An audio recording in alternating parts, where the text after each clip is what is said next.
retornar a esta casa, já tem um tempinho que eu estive aqui. Nós fizemos também uma participação online no ano de 2021, na época da pandemia. Então é com grande alegria que eu retorno a esta casa. Conforme a Elis comentou, o nosso tema de hoje é Boa Nova. Aqueles que não conhecem, é um livro, psicografia de Francisco Cândido Xavier, pelo espírito de Humberto de Campos. Nós não temos condições de falar de todo o livro, mas eu separei alguns capítulos e deixo também a curiosidade para que vocês leiam a obra completa. Esse livro, ele é emocionante.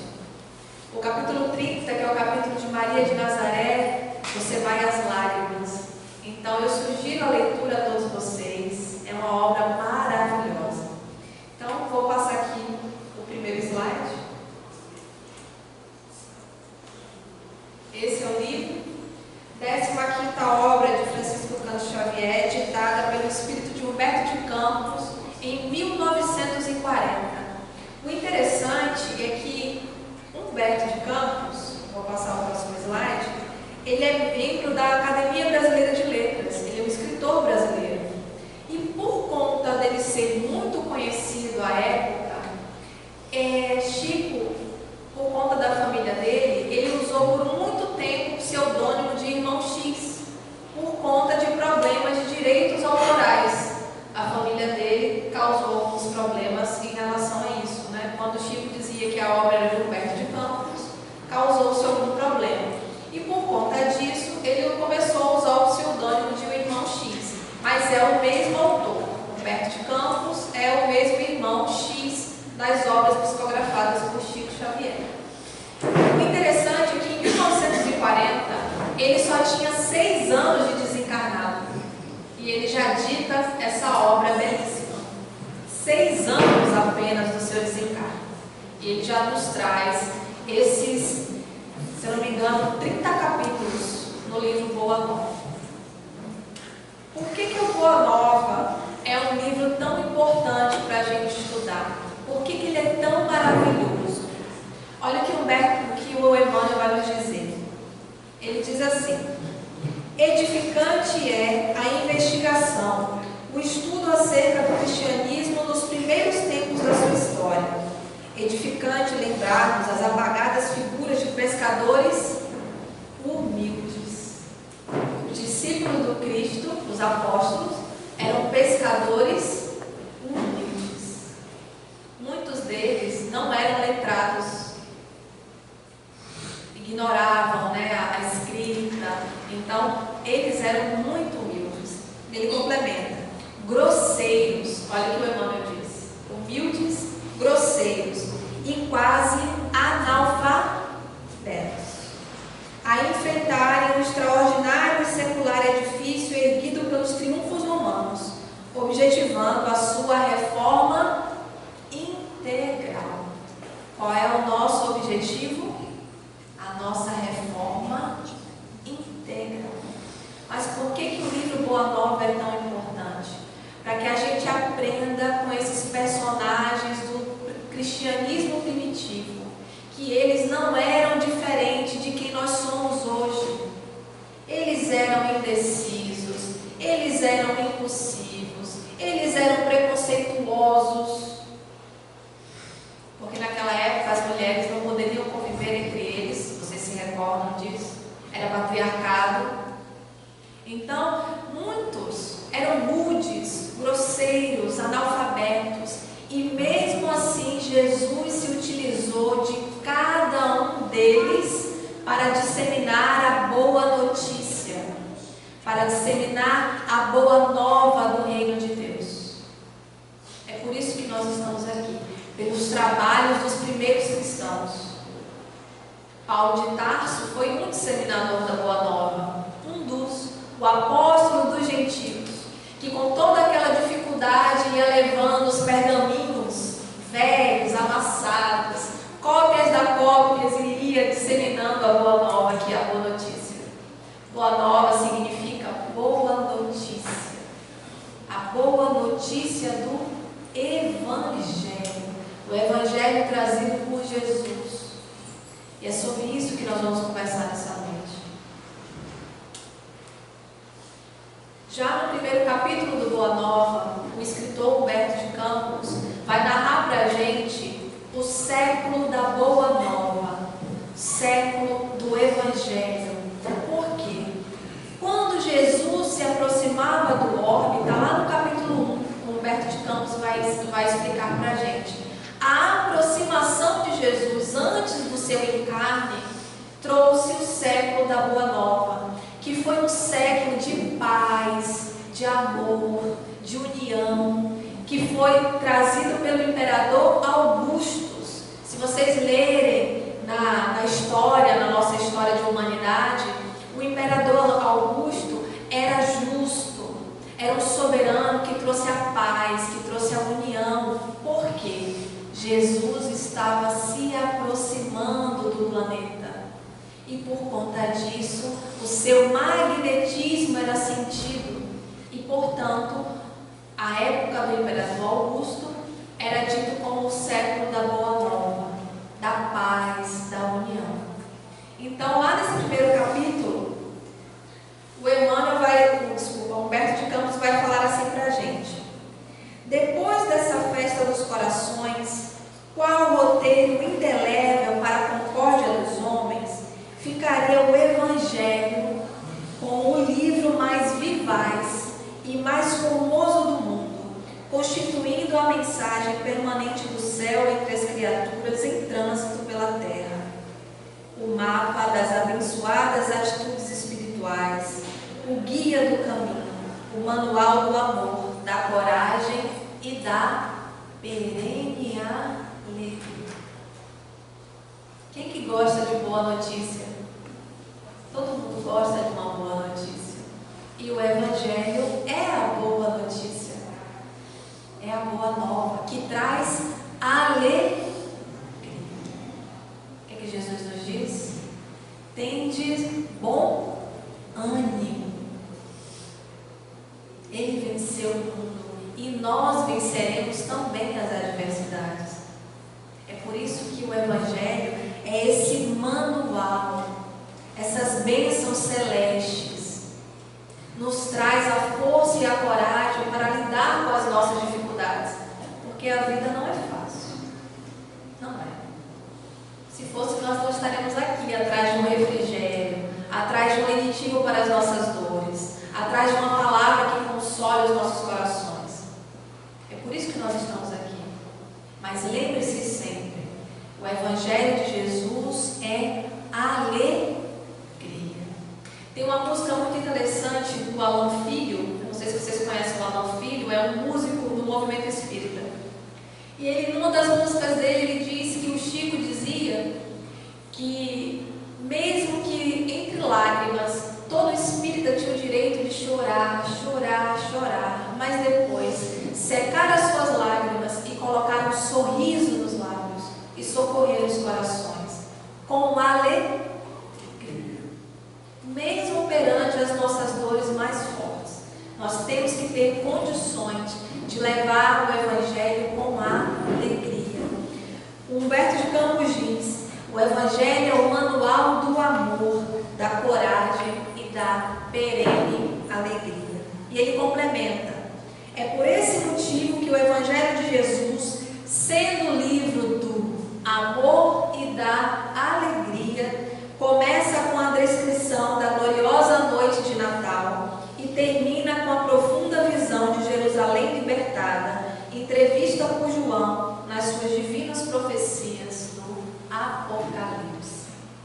Por isso que é tão importante nós estudarmos o Novo Testamento, o Evangelho trazido pelo Cristo, para que a gente possa se restabelecer, se reabastecer das energias trazidas pelo Cristo.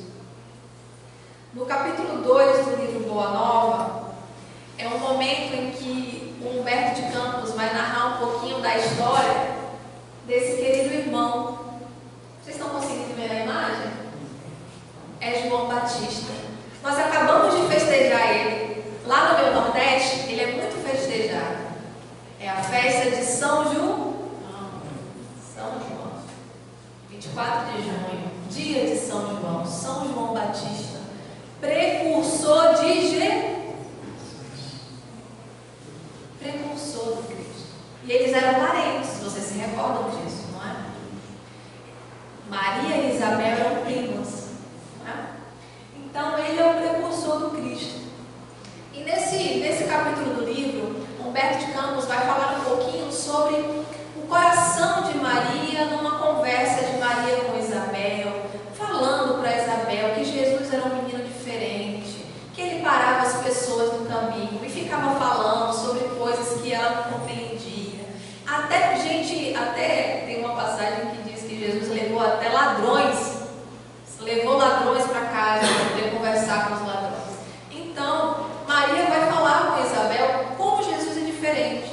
E Isabel diz para ela que o filho dela, que é João Batista, também tem esse comportamento diferente.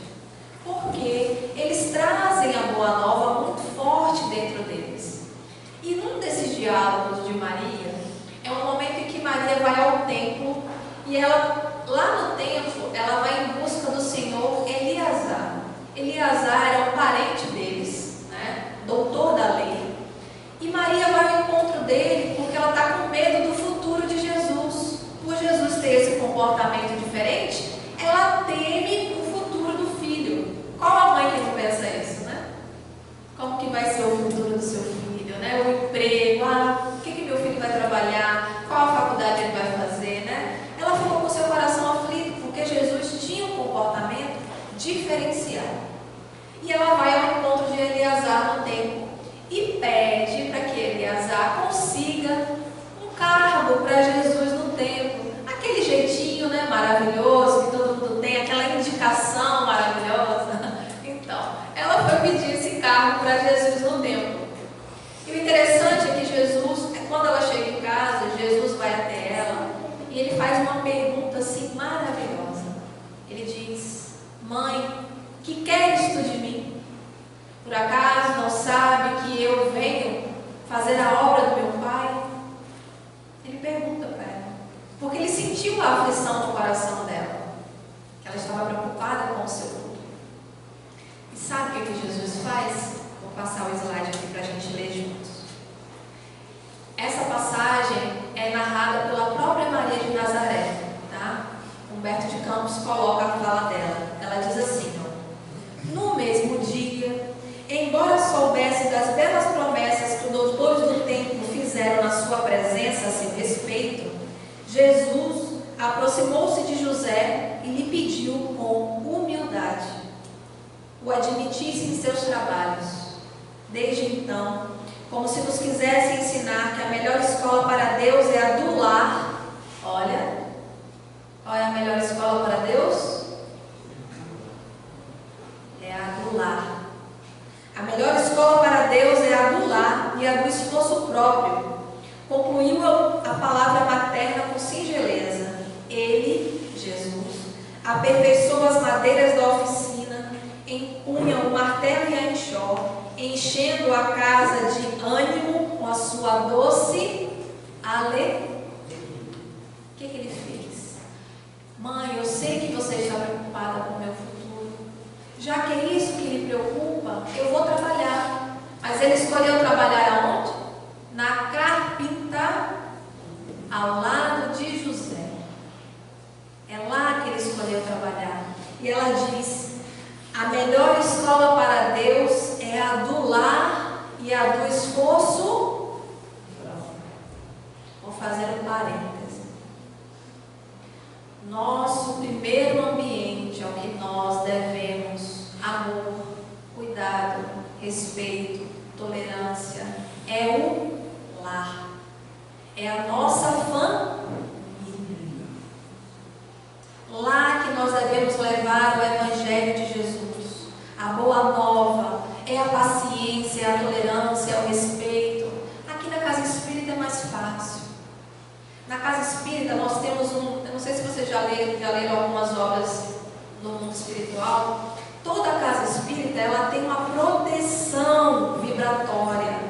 Então muitos irmãos nossos que nos acompanham todos os dias, eles ficam lá fora esperando a gente sair.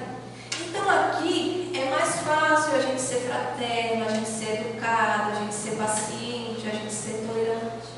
Mas lá dentro de casa, é lá que a gente precisa viver o Evangelho. É lá. É lá em casa, é no trabalho, é na sociedade, é como cidadãos. Lá. Aqui a gente tem muita proteção. Então, ele diz pra gente, a Maria diz pra gente, a melhor escola para Deus é a do lar e do esforço próprio. Por que esforço próprio? Nós precisamos fazer a nossa reforma íntima. E o que Kardec disse no Evangelho? O verdadeiro espírita se esforça para domar as suas más inclinações. Esforço, vontade, querer. Tem uma passagem do livro Paulo Estevão. Paulo Estevão? Não. Há 2000 anos o livro. Há 2000 anos. É o primeiro dos livros do romance de Emmanuel. Emmanuel vai ter um encontro com Jesus e ele vai pedir para Jesus curar sua filha, Flávia. Ele pede para que Jesus cure a Flávia. E nesse encontro, Jesus diz para Emmanuel: está no teu querer, está no teu querer. Seguir-me agora ou daqui a alguns séculos. O que o Emmanuel escolheu? Depois. Ele escolheu depois, porque ele tem o livre-arbítrio. É o esforço dele, a vontade dele naquele momento. A esposa dele, diferentemente, a Lívia, escolheu servir o Cristo naquele momento. E detalhe, como que ela desencarnou? Pelas feras no circo romano. Morta pelos leões no circo romano. Então, para aqueles que desejam seguir o Evangelho, seguir a Boa Nova, viver as palavras, a cruz do Cristo era fácil? Não é fácil. Não é uma vida fácil, não vai ser tudo mil maravilhas, mas é uma vida de alegria. Por quê? Nós temos o Evangelho para nos fortalecer. Mesmo diante das maiores dores, das maiores dificuldades, nós vamos encontrar força no Evangelho de Jesus. O próximo capítulo é quando Jesus vai iniciar, é o capítulo 3 do livro Boa Nova, e Jesus vai iniciar suas primeiras pregações. Ele passa um tempo no deserto com João Batista, né? Ali refletindo, conversando com João. Ele passa um tempo no deserto e logo depois ele vai para um templo lá em Roma. E nesse tempo ele está sentado assim, observando o tempo, pensando, reflexivo. E aí vem um senhor chamado Hanã. E Hanã pergunta por que Jesus está ali sentado no templo. O que ele está fazendo ali? E ele diz para Hanã, uma das frases que ele diz para Hanã é essa. Ele diz assim: passo por Jerusalém, buscando a fundação do reino de Deus. Ele disse para Hanã. Sabe o que Hanã fez? Fez chacota. Como assim? Quem é você para implantar o reino de Deus? Com quem você conta para essa tarefa? Você sozinho vai implementar o reino de Deus? Ele desdenhou de Jesus. E Jesus disse para ele: esse reino é a obra divina no coração dos homens. Onde está o reino de Deus? Nos nossos corações. Não está longe. Não está olhando lá para o céu. Não, está aqui, dentro de nós. Todos nós somos filhos desse Pai bondoso, caridoso. Eu assisti uma palestra do Haroldo Dutra Dias uma vez, e o Haroldo diz assim: olha, você pode fazer o que você quiser na sua vida, mas um dia você será bom. Por quê? Um dia nós seremos bons. Porque Deus é bom. Se Deus é bom, nós somos filhos de Deus, um dia nós. Aí o Haroldo diz: está na sua genética. Ser bom está na sua genética. Porque você é filho de Deus e Deus é Agora, o que acontece? A gente pode começar a ser bom hoje ou como Emmanuel, daqui a alguns séculos. Ele se transformou no Emmanuel. Mas quando ele encontrou Jesus pela primeira vez, ele era pululento, orgulhoso, senador romano.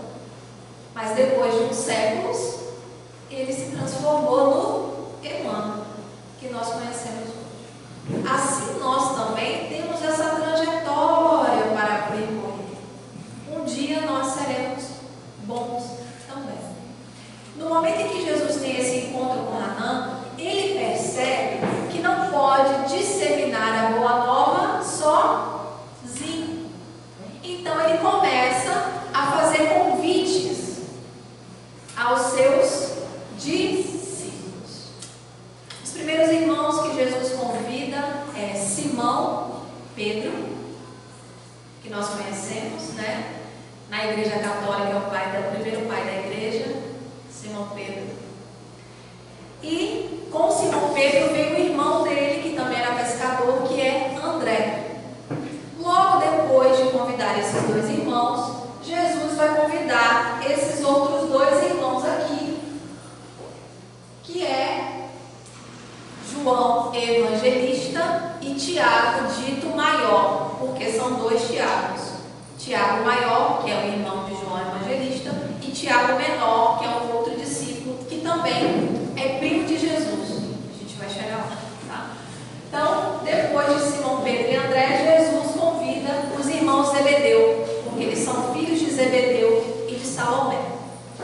Esses dois irmãos, já eram discípulos de João Batista. Lembra que João Batista é o precursor de Jesus? Tem uma passagem que diz que, dentre os nascidos de mulher, João Batista era o maior de todos. De todos os encarnados naquela época, João era o maior de todos. Tal a grandeza moral que ele tinha. E vocês se recordam que ele era a reencarnação do profeta Elias. Ele é a reencarnação do profeta. Então, eles já eram discípulos de João Batista. E vai ao encontro de Jesus. Jesus vai fazer um convite a eles. Só que eles eram jovens. Dizem os estudiosos que João Evangelista tinha em torno de 15 a 17 anos. Eles eram bem jovenzinhos. Então eles tinham que contar para a mãe deles e para o pai deles o que Jesus propôs a eles, que era seguir a ele para disseminar a boa nova. E aí eles vão encontrar a mãe deles, que é Salomé, e fala para Salomé: olha, Jesus nos convidou para o reino de Deus. Observe, Jesus nos convidou para o reino de Deus. O que Salomé entende? Jesus vai ser um soberano. Jesus vai ser um rei. Então, meus filhos vão ter poder. Vão ter riqueza. E o que ela pede? Está lá no Evangelho. Senhor, que os meus filhos se sentem um à sua direita e outro à sua esquerda. Está lá no Evangelho. Aí Jesus vai perguntar para ela. Antes de tudo, olha a resposta dele para ela. Antes de tudo, é preciso saber se eles quererão beber do meu cálice. Que cálice é esse? Qual é o cálice que Jesus bebeu? O Calvário? A humilhação? A cruz? Será que os filhos de Zebedeu estavam prontos para beber do cálice? Porque a glória, a mãe dele queria que eles tivessem. Mas para se ter a glória, precisa se passar pelo quê? Testemunho. Ele pergunta: antes de tudo, é preciso saber se eles quererão beber do meu cálice. Vocês se lembram que Jesus teve um diálogo com Deus? Ele disse: Pai, afasta de mim esse. Foi afastado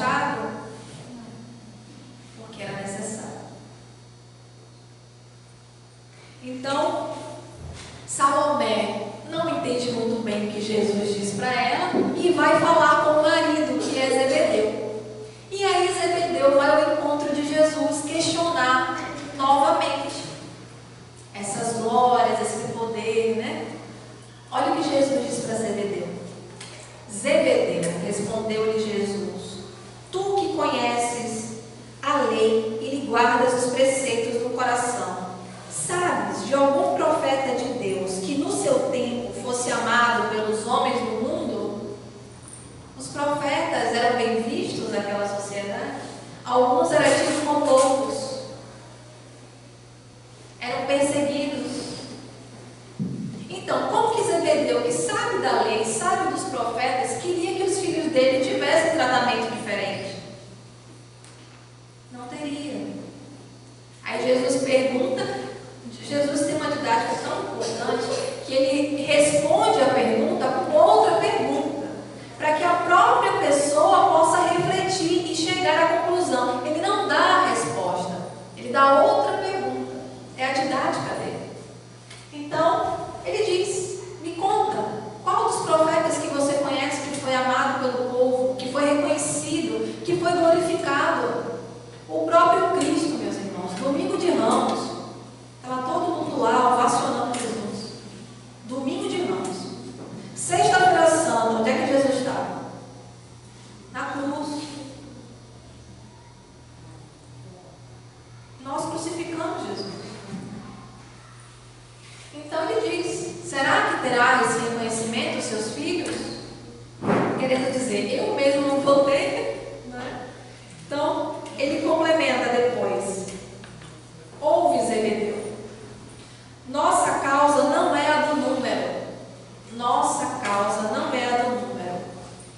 É a da verdade e a do bem.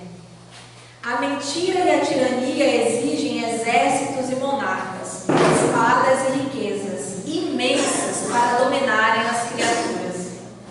O amor, porém, observe.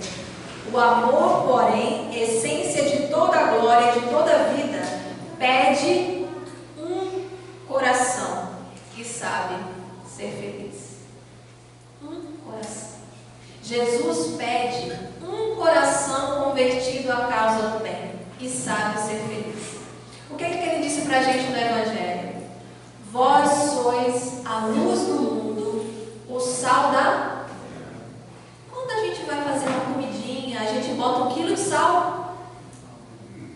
Um pouquinho de nada.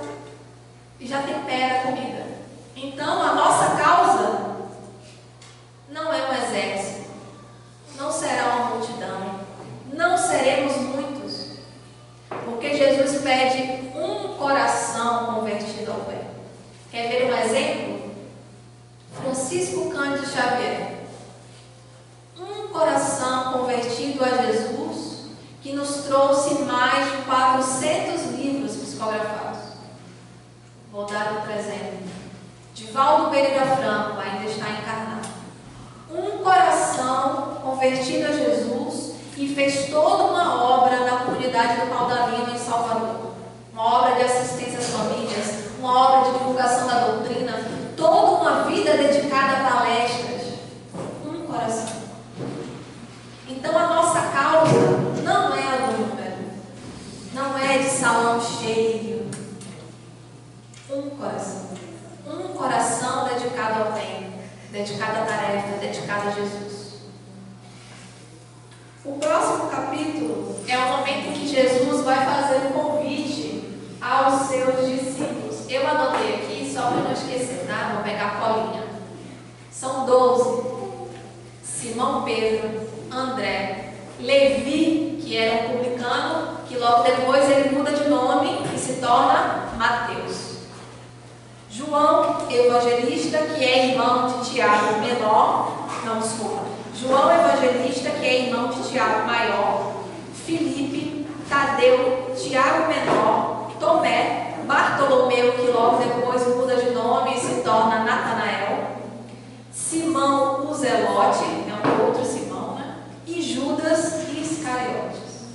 12 discípulos. Vocês lembram o que o Emmanuel disse para a gente no início?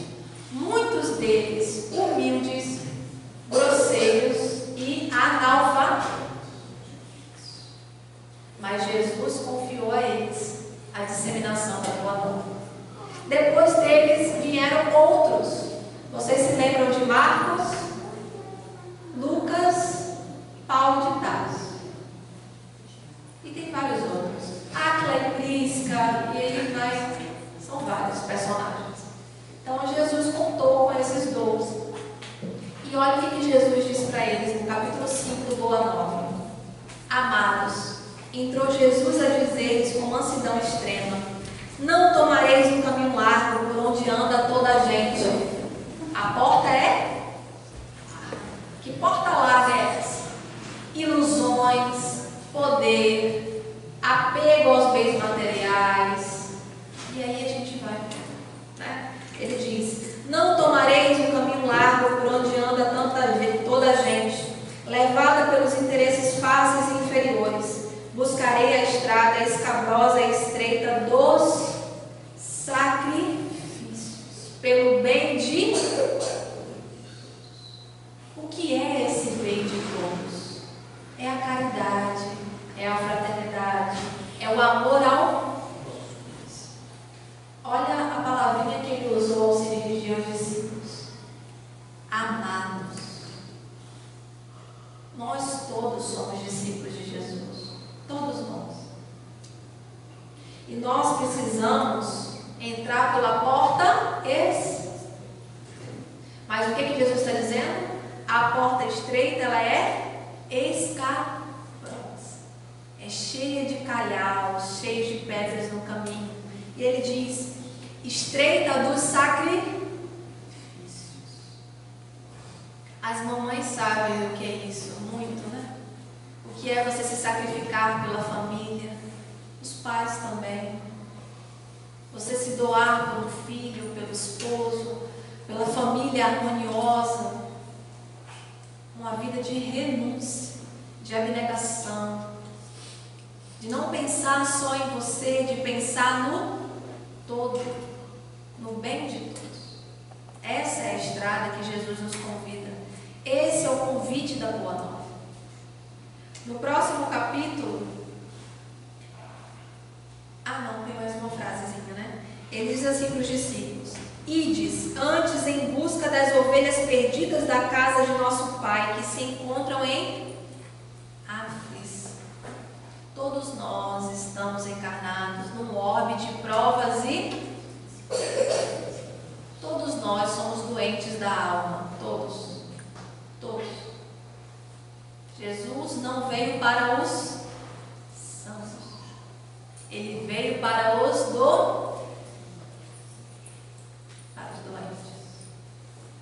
Todos nós somos esses doentes, né? Somos as ovelhas perdidas.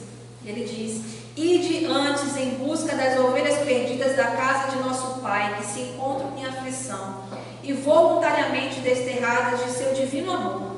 Reuni convosco todos os que se encontram de coração angustiado e dizei-lhes de minha parte que é chegado o reino de Deus.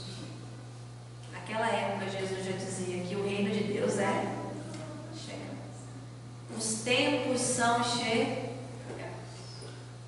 É tempo de decisão, é tempo de decidir qual porta a gente vai entrar, a larga ou a estreita. No próximo capítulo é um capítulo que toca muito fundo no meu coração. Eu adoro esse capítulo. É Jesus com Bartolomeu, que depois muda de nome e se torna Natanael. Bartolomeu era um discípulo muito triste. Ele tinha uma tristeza assim profunda. Ele não entendia os mecanismos da justiça de Deus. Ele não entendia por que os ímpios, os orgulhosos dominavam. Tinham tudo, tinham poder, tinham regalias. E por que os pobres ficavam na miséria? Ele não entendia a justiça de Deus, os mecanismos.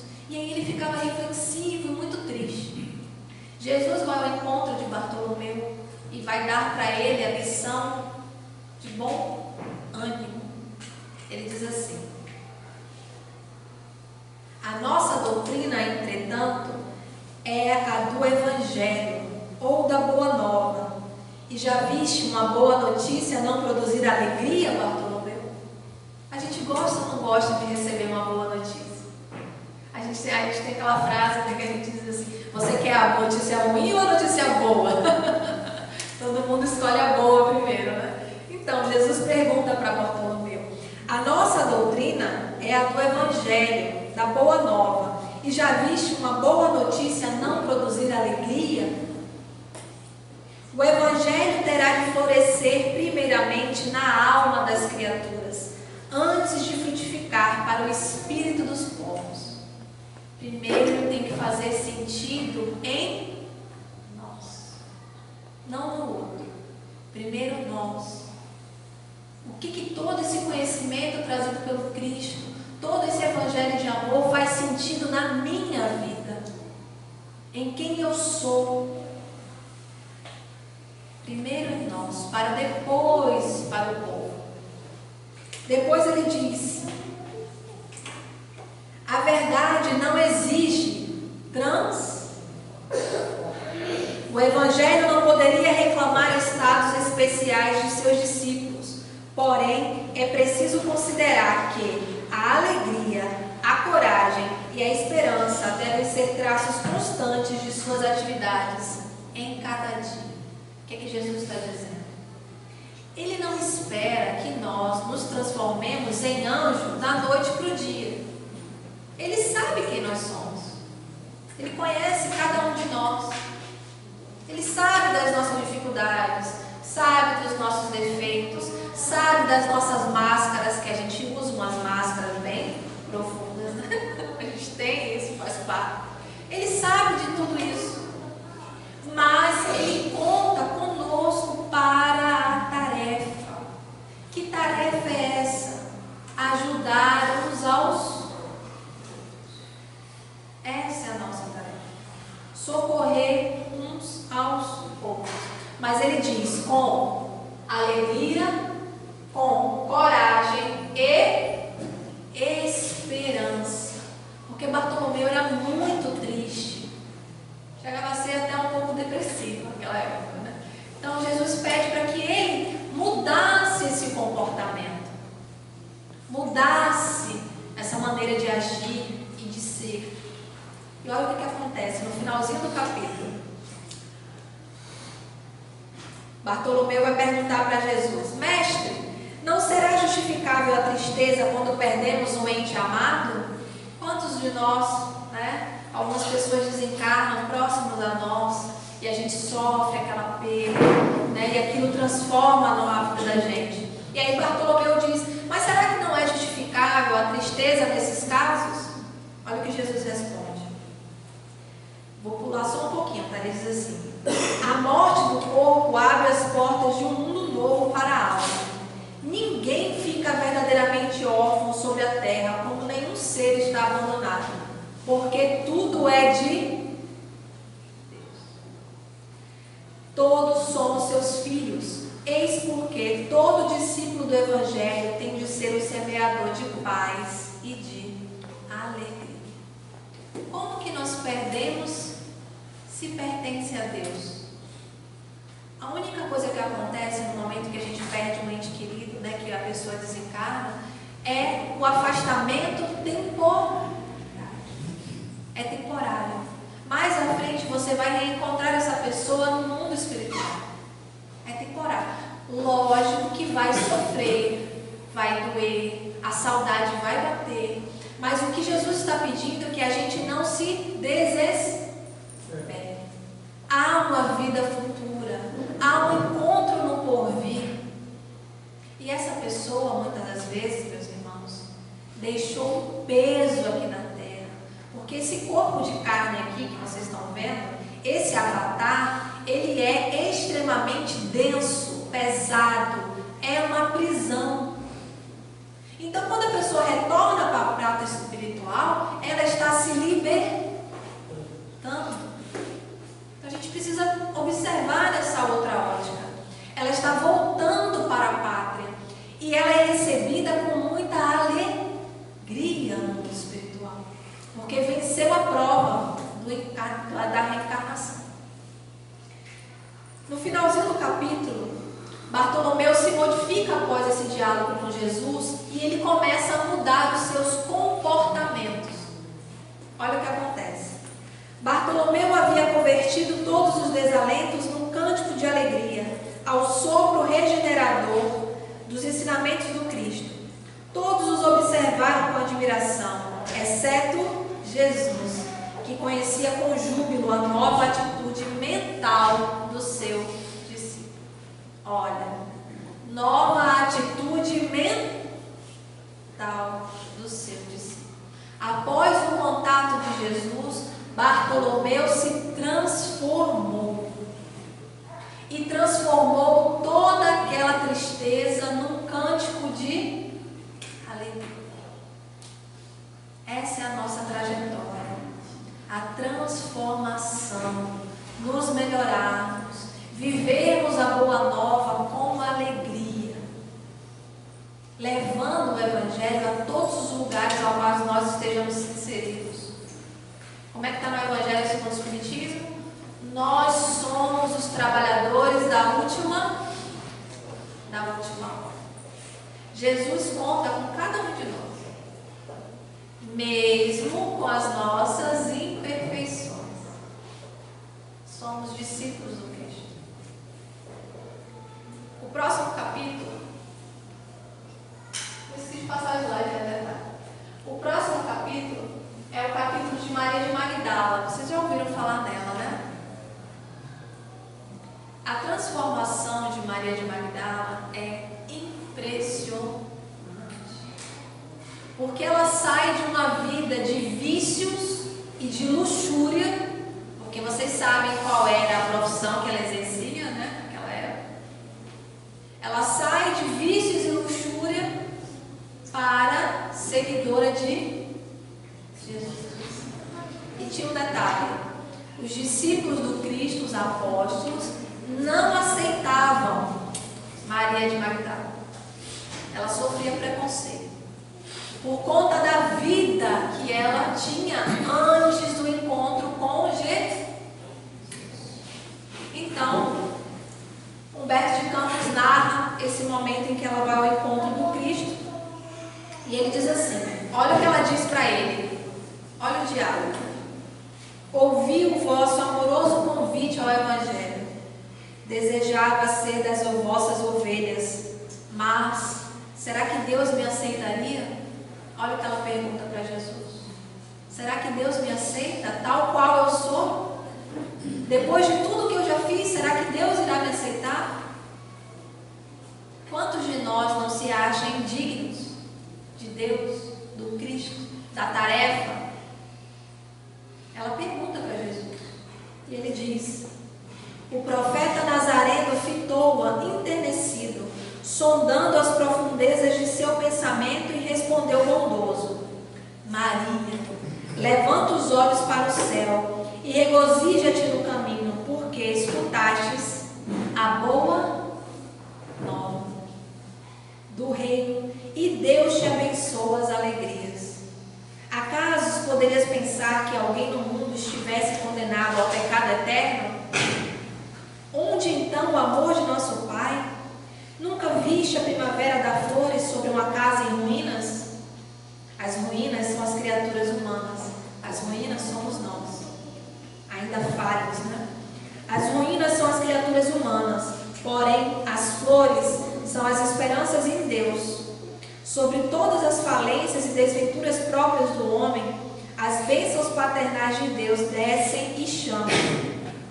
Sentes hoje esse novo sol a iluminar-te o destino. Caminha agora sobre a sua luz, porque o amor cobre a multidão dos pecados. Se Maria conseguiu ouvir o chamado da boa nova, nós também podemos mudar quem somos e seguir a Jesus, seguir o Evangelho, seguir a boa nova e, principalmente, viver o Evangelho. Maria se transforma, muda todo o seu comportamento. Está lá no livro, se eu não estiver enganada, Primícias do Reino, Amélia Rodrigues, Divaldo Pereira Franco. Tem a história de Maria de Magdala também, tá bom? Para quem quiser conhecer mais sobre a história dela, tem esse capítulo 20 do Boa Nova e tem também no livro de Amélia Rodrigues, Psicografia de Divaldo Pereira Franco. Por quê? A partir desse contato com Jesus, Maria se modificou completamente. E após o Calvário do Cristo e a crucificação, ela vai ao encontro dos discípulos e busca eles para ficar com eles. Eles não aceitam ela no apostolado. Primeiro porque era mulher e segundo pela vida que ela tinha antes. E o que ela faz? Ela sozinha retorna para a cidade de onde ela veio, que é Magdala, ok? E aí ela vai em busca dos leprosos. E ela se dedica uma vida inteira a levar a boa nova para esses irmãos que viviam no Vale dos Imundos. Porque os leprosos, à época do Cristo, como eles contraíam a lepra, eles eram afastados da sociedade e eles viviam no Vale dos Imundos. Então, pouca gente ia ter com eles. Então, Maria foi auxiliá-los. E nesse livro da Amélia Rodrigues conta que a Maria contraiu a lepra ao final da sua vida também. Então, quando ela percebe que ela vai quase desencarnar, ela vai em busca de Maria de Nazaré, que está em Éfeso com João Evangelista. Porque vocês se recordam que na cruz, Jesus disse: mãe, aí está o seu filho, filho, aí está a sua mãe. Então, quem cuidou de Maria de Nazaré foi João Evangelista. E eles estavam em Éfeso, onde João tinha criado uma igreja lá, a igreja de Éfeso. Então Maria de Magdala vai ao encontro de Maria de Nazaré em Éfeso. Só que ela não chega à casa deles. Ela passa mal no caminho, porque ela estava muito ruinzinha já. Então ela passa mal no caminho. Algumas pessoas a ajudam e levam ela até Maria e ela desencarna. Nesse momento, ela encontra Jesus. E está dito assim: seu olhar tinha um reflexo do céu e o semblante trazia um júbilo indefinível. O mestre estendeu-lhe as mãos e ela se prosternou, exclamando, como antigamente: Senhor. Jesus recolheu abrandamente nos braços e murmurou: Maria, já passaste a porta estreita, amaste muito, vem, eu te espero aqui. Então ele foi ao encontro dela no momento do desencarne. E observe um detalhe. Ele diz que ela atravessou a porta e a vida de Maria não foi fácil. Ela passou por muitas dificuldades, socorrendo aqueles irmãos. Então, a porta que Jesus nos abre, que é a porta da salvação, a porta da renúncia, a porta da abnegação, do devotamento, da caridade e da fraternidade, ela é estreita. E todos nós devemos adentrar essa porta, até que um dia nós também possamos encontrar Jesus, ser recebido com todo esse amor, conforme Maria foi. E observe, ela sai de uma vida de completamente viciosa, luxúria, poder, dinheiro, para uma transformação ao tal ponto que Jesus foi ao seu encontro. Tamanha a grandeza da transformação que ela conseguiu nessa encarnação. E nós também somos capazes de nos transformar conforme Maria de Magdalena. Já estou no último capítulo, me deem só 5 minutos. É o capítulo da mulher e a ressurreição, capítulo 22. Por que eu gosto desse capítulo? Também é Maria de Magdala. Por quê? Quando Jesus é crucificado, vocês se recordam, está no Evangelho, que os discípulos se dispersaram, com medo, temendo. Quem que ficou? As mulheres e João Evangelista. Somente. Todos os outros se dispersaram. Ok? E com a morte do Cristo, eles ficaram muito tristes, perdidos, porque não tinham o mestre. Ok? Então, que é o dia em que ele ressuscita, quem que foi ao sepulcro? Maria Madalena. Por quê? Como os discípulos estavam tristes, temerosos, Jesus não conseguia manifestar-se por conta do padrão vibratório dos seus discípulos. Quem vai ao sepulcro com todo amor e com toda a fé é Maria Madalena. Olha o que está no livro. Maria Madalena ia ao túmulo com amor. Maria Madalena ia ao túmulo com amor. E só o amor pode realizar os milagres supremos. Estupefata por não encontrar o corpo, já se retirava entristecida para dar ciência do que verificara aos companheiros, quando uma voz carinhosa e meiga exclamou brandamente aos seus ouvidos: Maria. Ela se supôs admoestada pelo jardineiro, mas em breves instantes reconhecia a voz inesquecível do mestre e lhe contemplava com inovidável sorriso. Quis atirar-se aos pés, beijar-lhe nas mãos, num suave transporte de afetos, como faziam nas pregações do Tiberíades. Porém, com um gesto de soberana ternura, Jesus a afastou, esclarecendo: Não me toques, pois ainda não fui a meu Pai que estás nos céus. Vocês se recordam dessa passagem do Evangelho? Por que Jesus não ascendeu ao Pai primeiro? Porque ele foi ao socorro de Judas Iscariotes, que havia suicidado. Então ele desencarna. Ainda na cruz, tem uma mensagem mediúnica que diz que ainda na cruz ele pede aos anjos para socorrer Judas Iscariotes, que tinha acabado de suicidar-se. Mas quando ele desencarna, ele mesmo vai ao encontro de Judas. Só que Judas está tão na culpa, que ele não percebe a presença. Logo depois tem um outro livro, se eu não estiver enganado, é a psicografia de Divaldo Pereira Franco também, que diz que a própria Maria, quando desencarna, é que vai ao encontro de Judas. A própria Maria. Então, por esse motivo, Jesus pede para que Maria Madalena não toque. Após esse encontro com Cristo, ela vai ao encontro dos discípulos. E ela tem esse momento com Jesus e diz assim, ó. Nada diferente. Agora. Instintivamente, Madalena se ajoelhou e recebeu o olhar do mestre. Um transbordamento de lágrimas e inexcedível ventura. Era a promessa de Jesus que se cumpria. A realidade da ressurreição era a essência divina que daria eternidade ao cristianismo. Diferentemente do que muitos acreditam, o Evangelho do Cristo não termina na cruz. Termina com a ressurreição. Porque Jesus vive. Jesus não está naquela cruz. Jesus ressuscitou. Ele provou para nós a existência da vida futura. A mensagem da alegria ressoou então na comunidade inteira. Jesus ressuscitara. O Evangelho era a verdade imutável em todos os corações. Palavra em todos os corações pairava uma divina embriaguez de luz e júbilos celestiais. Levantava-se a fé, renovava-se o amor, morrera a dúvida e reerguera-se o ânimo em todos os espíritos. Na amplitude da vibração amorosa, outros olhos puderam vê-lo. Outros ouvidos lhe escutaram a voz doçorosa e persuasiva, como nos dias gloriosos de Jerusalém ou de Cafarnaum. Por quê?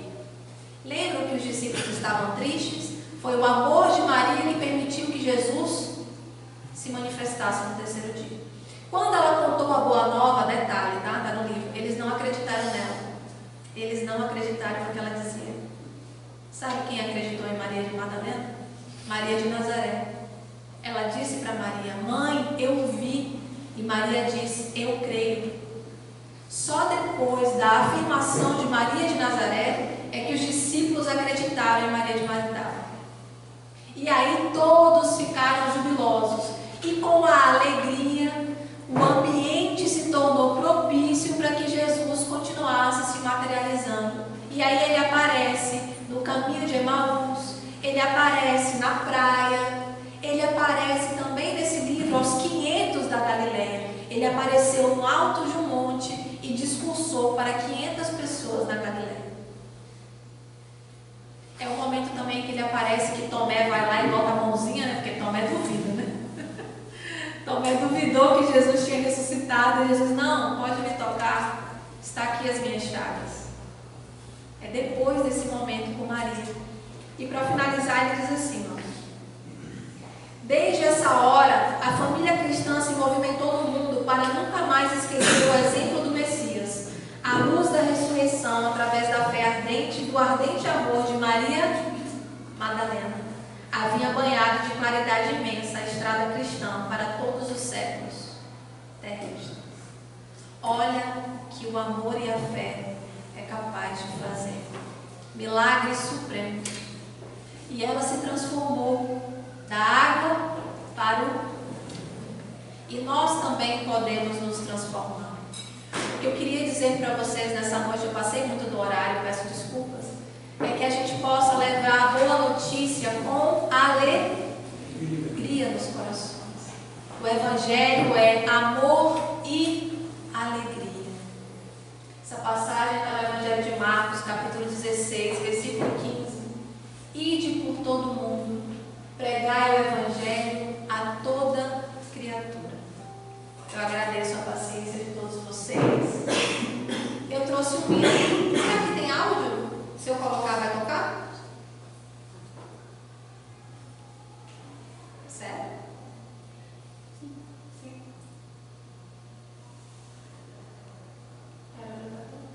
Eu acho que não vai tocar não, porque eu te dei só o slide. Mas não tem problema não. Eu agradeço a paciência de vocês. Uma ótima noite a todos. Muito obrigada.